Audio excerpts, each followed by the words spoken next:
एक बार एक बहुत ही दुखी व्यक्ति एक महात्मा के पास आकर कहता है, मैं अपने जीवन से बहुत दुखी हूं।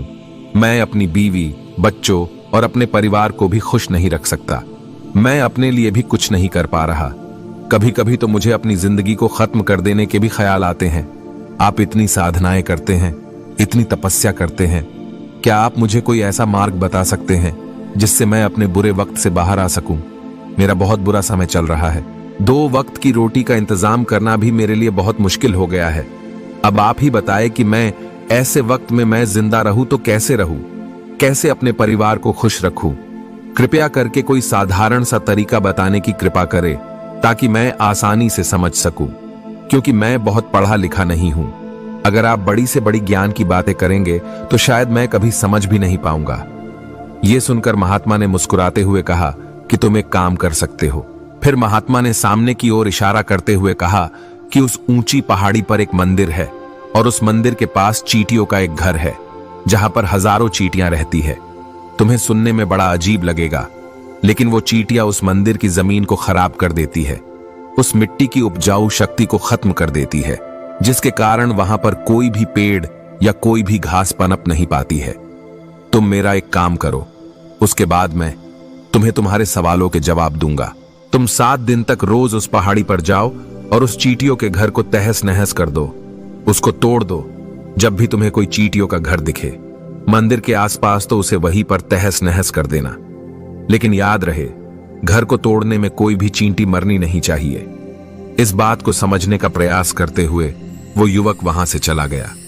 शायद उसको कुछ समझ में नहीं आया था कि महात्मा जी ऐसा क्यों करवा रहे हैं।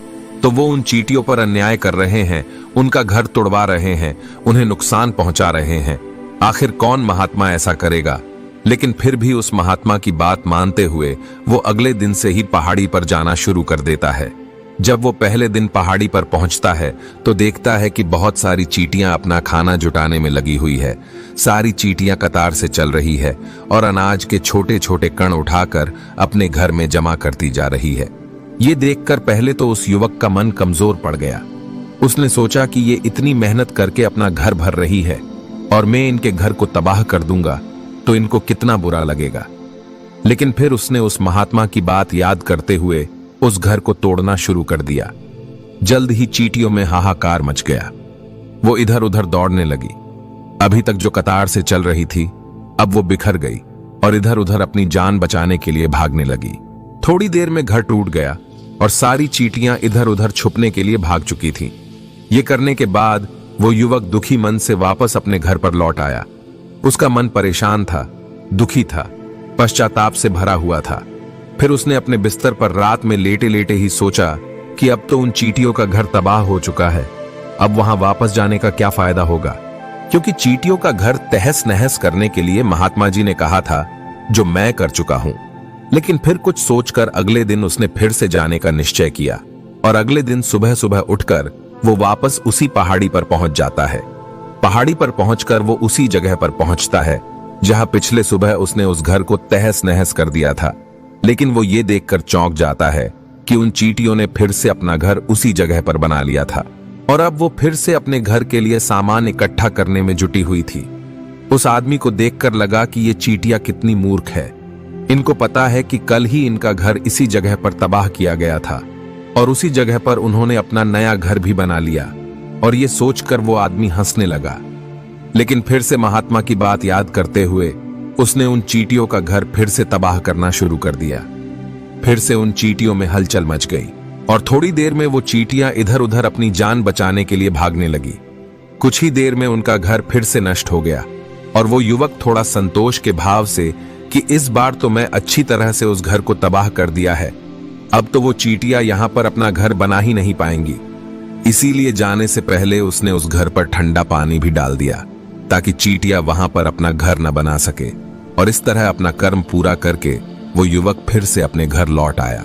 आज रात में सोते वक्त फिर से वो युवक यही सोच रहा था कि क्या महात्मा ये सही काम करवा रहे हैं?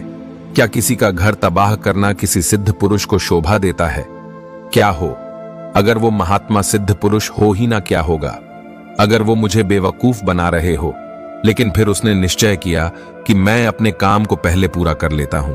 उसके बाद ही पता चलेगा कि महात्मा मुझे से ऐसा क्यों करवा रहे थे, और यही सोचकर वो रात में सो जाता है।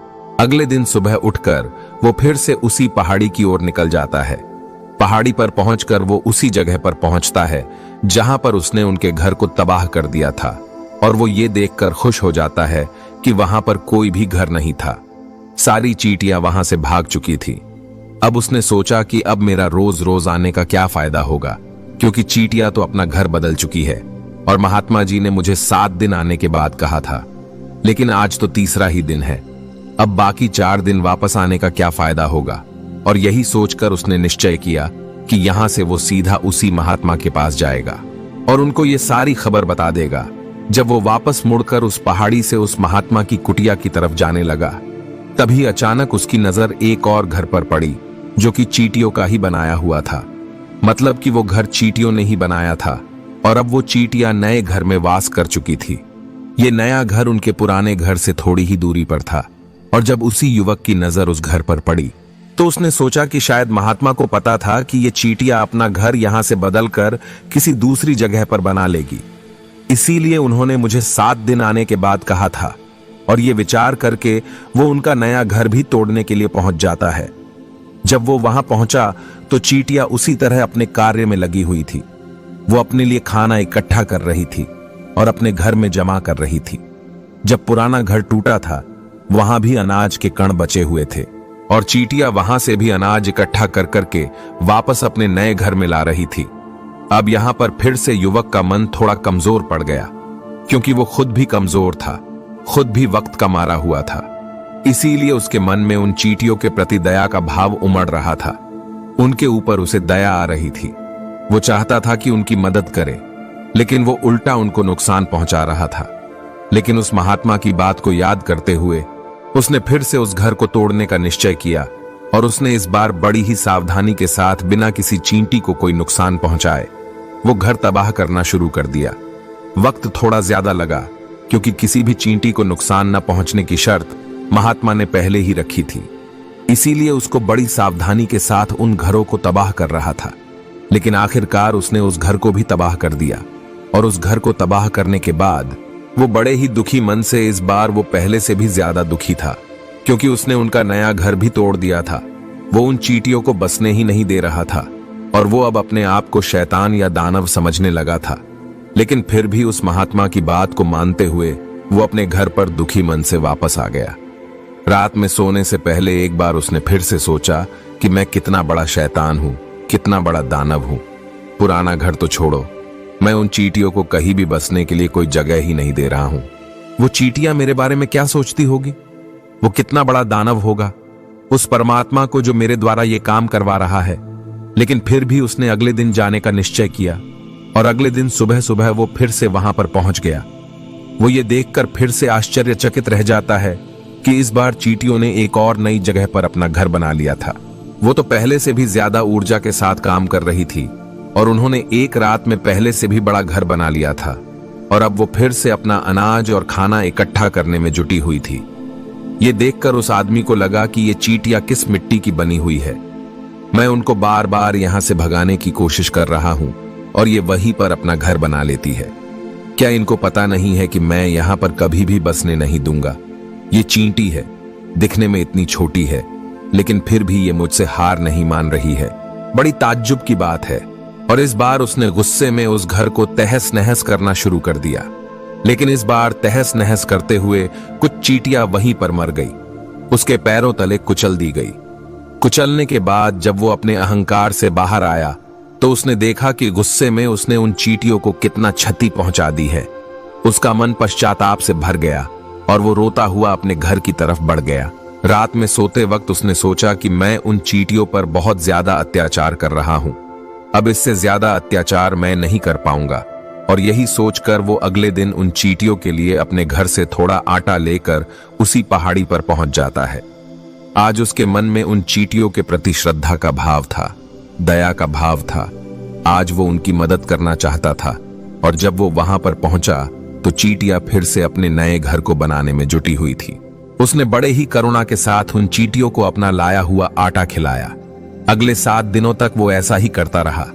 वो रोज सुबह जाता, उन चींटियों को अपने हाथों से आटा खिलाता। 7 दिन के बाद वो युवक उस महात्मा के पास पहुंचकर हाथ जोड़कर बोलता है कि हे महात्मा जी, मुझे माफ कर देना। मैंने उन चींटियों का घर तबाह करने के लिए बहुत कोशिश की। मैंने उनका घर तबाह किया भी। 1 बार नहीं 4 बार मैंने उनका घर तोड़ा। उसके बाद मैं हिम्मत नहीं कर पाया, उनके घर को नहीं तोड़ पाया। मैं समझ सकता हूं कि मैं आपका काम पूरा नहीं किया और इसके बदले आप मुझे तरीका भी नहीं बताएंगे जो कि मुझे मेरे बुरे समय से बाहर निकाल सकता है। लेकिन मुझे इसका कोई परवाह नहीं है। मुझे लगता है कि मैंने जो किया वो सही किया, इसीलिए मैं आपसे आज्ञा लेकर वापस जा रहा हूं। कृपया मुझे वापस अपने घर जाने की आज्ञा दीजिए। यह सुनकर महात्मा ने मुस्कुराते हुए कहा कि अरे बेटा, कहां चल दिए? रुको तो सही, जलपान तो कर लो, थोड़ी देर ठहर जाओ, उसके बाद चले जाना। और ये कहकर वो महात्मा उस युवक के लिए पानी लेकर आते हैं। पानी पिलाने के बाद महात्मा उस युवक से पूछते हैं कि तुम मुझे ये बताओ कि आखिर तुम उन चींटियों का घर तबाह क्यों नहीं कर सके? वो चींटियां तो छोटी है और तुम इतने विशालकाय हो, फिर भी तुम उन छोटी छोटी चींटियों का घर तबाह नहीं कर पाए। कहां है तुम्हारी शक्ति, तुम्हारा बाहुबल? इसका जवाब देते हुए उस युवक ने कहा कि हे महात्मा, मैंने उन चींटियों का घर तबाह कर दिया था। बार बार किया था। एक बार तो अपने गुस्से में उन चींटियों को भी हानि पहुंचा दी थी। लेकिन जिस दिन मैंने उनको हानि पहुंचाई, उसी दिन मुझे लगा कि मैं उनको क्यों हानि पहुंचा रहा हूं, क्यों इनको इतनी तकलीफ दे रहा हूं।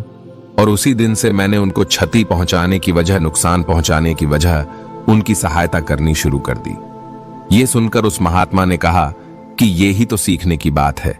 एक छोटी सी चींटी हमें जीवन का संदेश दे जाती है। मैंने तुम्हें उन चींटियों का घर तबाह करने के लिए नहीं भेजा था। मैंने तुम्हें भेजा था ताकि तुम उन चींटियों से कुछ सीख ले सको। तुम्हें क्या सीख मिली? उन चींटियों से क्या मुझे बता सकते हो? यह सुनकर उस युवक ने पूरी कहानी बयां कर दी। पूरी कहानी सुनने के बाद महात्मा ने मुस्कुराते हुए कहा कि बेटा, पहली सीख जो इन चींटियों से ले सकते हैं वो ये थी कि तुमने कितनी ही बार उनके घर को तोड़ने की कोशिश की, कितनी ही बार प्रयास किया कि उनके घर तबाह हो जाए, लेकिन वो हर बार अपना नया घर बना लेती थी। उन्होंने कभी भी हार नहीं मानी। अगर वो हार मान लेती तो वो चींटियां तुम्हें वहां पर नहीं मिलती। जीवन कार्यशीलता का नाम है, लेकिन हम मनुष्य 1-2 बार हार मिलने पर ही टूट जाते हैं, हताश हो जाते हैं और फिर जीवन में प्रयास ही नहीं करते। और कुछ लोग तो अपनी जिंदगी को खत्म करने को उतारू हो जाते हैं। लेकिन जानवरों में तुमने एक बात देखी होगी कि वो अपना जीवन खुद से कभी खत्म कर ही नहीं सकते हैं। तुमने कभी नहीं सुना होगा कि किसी जानवर ने आत्महत्या कर ली, चाहे वो जानवर कितना भी भूखा क्यों ना हो, कितना ही दुखी क्यों ना हो, लेकिन वो अपने जीवन के लिए हमेशा संघर्ष करता रहता है। लेकिन वही दूसरी तरफ हम मनुष्य 1-2 बार हताश होने पर ही अपना जीवन खत्म कर लेते हैं। जीवन तो कर्मशीलता है, कर्म करने का नाम है। जीवन और मृत्यु आखिरी विश्राम है, परम विश्राम है। इसीलिए मृत्यु से पहले कर्म करना कभी मत छोड़ना, क्योंकि मृत्यु के बाद तो तुम परम विश्राम में चले ही जाओगे। तो उससे पहले कर्म करना क्यों छोड़ रहे हो? क्यों हताश हो रहे हो? अगर तुम्हारा एक घर टूट गया है तो दूसरा घर बनाने का प्रयास करो, कोशिश करो, और कोशिश करने वालों की कभी हार नहीं होती। ये तुम उन चींटियों से देख चुके हो।